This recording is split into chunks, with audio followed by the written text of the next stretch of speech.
नमस्कार, वंदे मातरम, जय हिंद दोस्तों। मैं Surendra Singh super education study platform में आपका स्वागत करता हूं।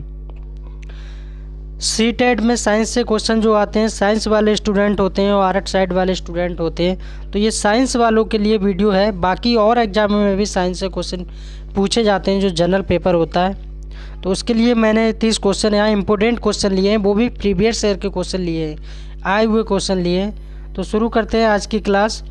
पहला प्रश्न दिया है, इनमें से कौन दुर्बल अम्ल है? सिट्रिक एसिड होता है या नाइट्रिक एसिड होता है या सल्फ्यूरिक एसिड होता है या हाइड्रोक्लोरिक एसिड होता है? तो इसका सही आंसर हो जाएगा ए, सही हो जाएगा, सिट्रिक एसिड होता है। दूसरा क्वेश्चन देखते हैं, स्याही का दाग मिटाने के लिए कौन सा अम्ल प्रयोग करते हैं? स्याही का दाग मिटाने के लिए कौन सा अम्ल का प्रयोग करते हैं? ऑक्सैलिक अम्ल का, एसिटिक अम्ल का या फॉर्मिक अम्ल का या मौलिक अम्ल का?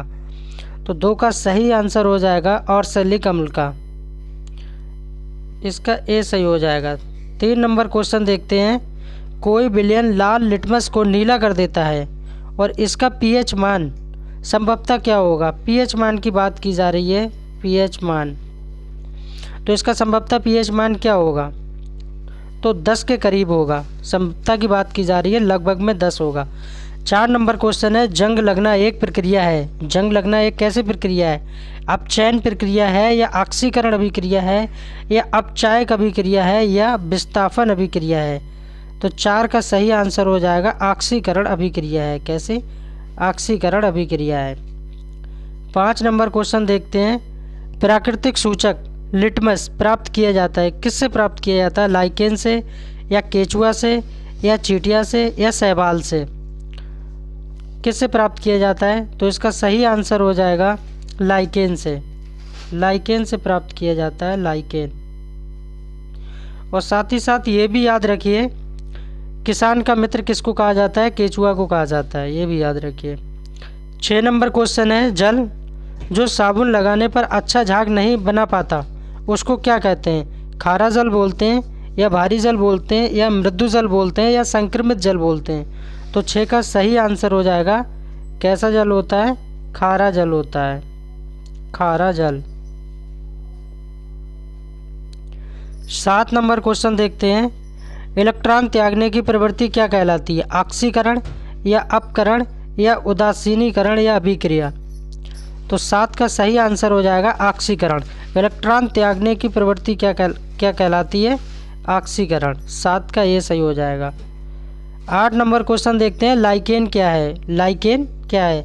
परजीवी है या सहजीवी है या मृतजीवी है या सभी है? तो 8 का सही आंसर हो जाएगा, ये कैसा है? सहजीवी है, सहजीवी है। क्या है ये? सहजीवी है, बी सही हो जाएगा। 9 नंबर क्वेश्चन देखते हैं, पत्तियों का हरा रंग किसके कारण होता है? सेलुलोज के कारण, क्लोरोफिल के कारण, क्लोरोप्लास्ट के कारण या सभी के कारण? तो 9 का सही आंसर हो जाएगा क्लोरोफिल के कारण पत्तियों का हरा रंग होता है। 10 नंबर क्वेश्चन देखते हैं, कोशिका भित्ति पाई जाती है, किस में पाई जाती है? पौधों में पाई जाती है, जंतु में पाई जाती है या विषाणुओं में या किसी में नहीं पाई जाती है? तो 10 का सही आंसर हो जाएगा, कोशिका भित्ति जो पाई जाती है वो पौधों में पाई जाती है। 10 का ए सही हो जाएगा। नेक्स्ट क्वेश्चन देखते हैं, टच मी नॉट।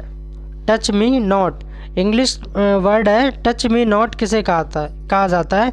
तो ये नागफनी को कहा जाता है या गुलाब को या छुई को या सभी को? तो टच मी नॉट किसको कहा जाता है? ये छुई को कहा जाता है। 11 का सी सही हो जाएगा।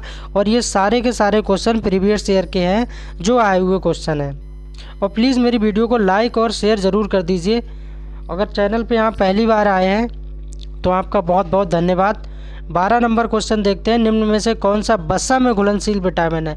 एक तो जल में घुलनशील विटामिन पूछता है, एक तो जल में पूछता है और दूसरा वसा में पूछता है।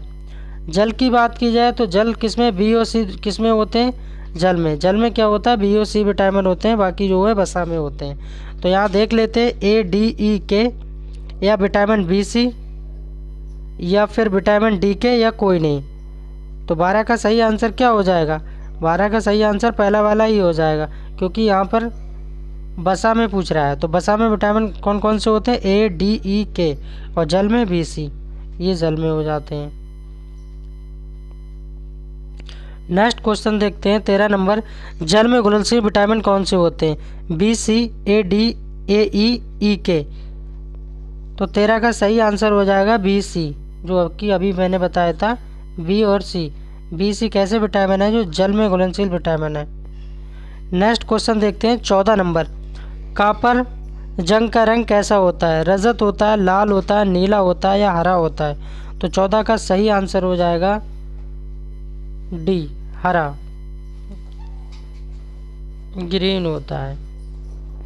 नेक्स्ट क्वेश्चन देखते हैं 15 नंबर। टाइलिन एंजाइम का संबंध इनमें से किससे होता है? टाइलिन एंजाइम का आंतरिक रस से होता है या जठर रस से होता है या लार से होता है या उपरोक्त में से कोई नहीं? तो 15 का सही आंसर हो जाएगा लार, सी सही हो जाएगा। 16 नंबर क्वेश्चन देखते हैं। मानव शरीर का रक्त बैंक किसे कहा जाता है? यानी ब्लड बैंक। प्लीहा को या एकत्र को या हृदय को या किडनी को? किसको कहा जाता है? तो 16 का सही आंसर हो जाएगा प्लीहा को। किसको कहा जाता है? प्लीहा को, ये सही हो जाएगा। 17 नंबर क्वेश्चन देखते हैं। निम्न में से कौन मधुमेह के लक्षण नहीं है? नहीं में पूछा जा रहा है कौन सा मधुमेह का लक्षण नहीं है? बहुत प्यास लगना, सांस की कमी होना, थकान महसूस करना या वजन घटना? तो 17 का सही आंसर हो जाएगा सांस की कमी होना, ये लक्षण नहीं है मधुमेह का। बाकी बहुत प्यास लगना ये भी मधुमेह का लक्षण है, थकान महसूस करना ये भी है और वजन घटना ये भी है। वजन भी घटता है मधुमेह की बीमारी में। 18 नंबर क्वेश्चन देखते हैं। निमोनिया रोग शरीर के किस अंग को प्रभावित करता है? और निमोनिया सबसे ज़्यादा किसे लगती है? बच्चों को लगती है, अब तो बड़ों को भी लग रही है निमोनिया। निमोनिया रोग शरीर के किस अंग को प्रभावित करता है? फेफड़े करता है या क्लोम को करता है या एकत्र को करता है या आंत को प्रभावित करता है? तो सबसे ज़्यादा निमोनिया में क्या होता है? फेफड़े प्रभावित होते हैं। 18 का ये सही हो जाएगा। 19 नंबर क्वेश्चन देखते हैं। मानव रक्त में प्लाज्मा की लगभग कितने % मात्रा होती है? प्लाज्मा की बात की जा रही है। ये क्वेश्चन बड़े एग्जामों में भी पूछा गया है और छोटे में तो पूछा ही गया है। 25 से 30% प्लाज्मा होता है या 55 से 60% होता है या 70 से 75% होता है या 80 से 85% होता है? मानव खून में प्लाज्मा की मात्रा पूछी जा रही है। तो 19 का सही आंसर हो जाएगा 55 से 60%। 55 से 60% होता है, भी सही हो जाएगा। 20 नंबर क्वेश्चन है। एक ग्रंथि जिसमें अंतःस्रावी और बाह्यस्रावी दोनों कार्य होते हैं, ऐसी कौन सी ग्रंथि है जिसमें ये दोनों कार्य होते हैं? अंतःस्रावी और बाह्यस्रावी। पीयूष ग्रंथि, थायराइड ग्रंथि, अग्नाशय ग्रंथि या अधिवृक्क ग्रंथि? तो 20 का सही आंसर हो जाएगा अधिवृक्क ग्रंथि।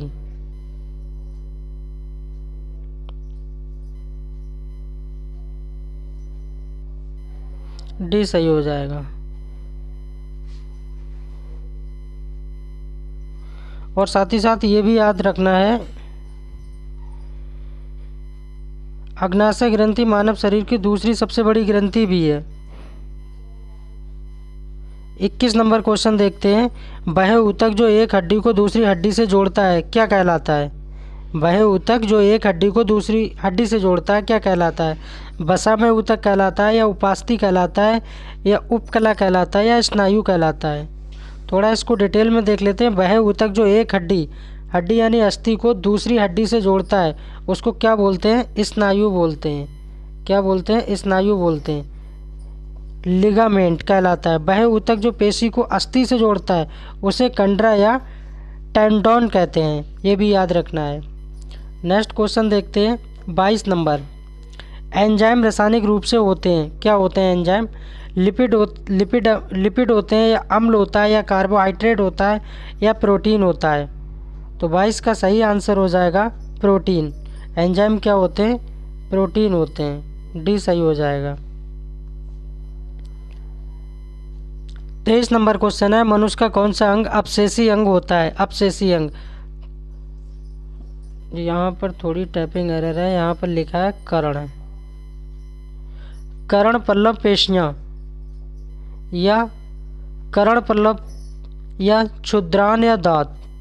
तो 23 का सही आंसर हो जाएगा कर्ण पल्लव पेशियाँ। कर्ण पल्लव पेशियाँ, ए सही हो जाएगा। 24 नंबर क्वेश्चन देखते हैं, बांझपन रोधी विटामिन कौन सा है? औरतों में जो बांझपन हो जाता है वो किस विटामिन की कमी से हो जाता है? क्या विटामिन बी की कमी से, या ई की कमी से, या ए की कमी से, या विटामिन के की कमी से? 24 नंबर में क्वेश्चन में पूछा जा रहा है तो विटामिन ई की कमी से। किसकी कमी से? विटामिन ई की कमी से। नेक्स्ट क्वेश्चन देखते हैं, कॉलरा रोग होता है बैक्टीरिया द्वारा होता है, या वायरस द्वारा होता है, या कीटों द्वारा होता है, या टॉक्सिन के द्वारा होता है? तो 25 का सही आंसर हो जाएगा बैक्टीरिया द्वारा। किसके द्वारा? बैक्टीरिया के द्वारा।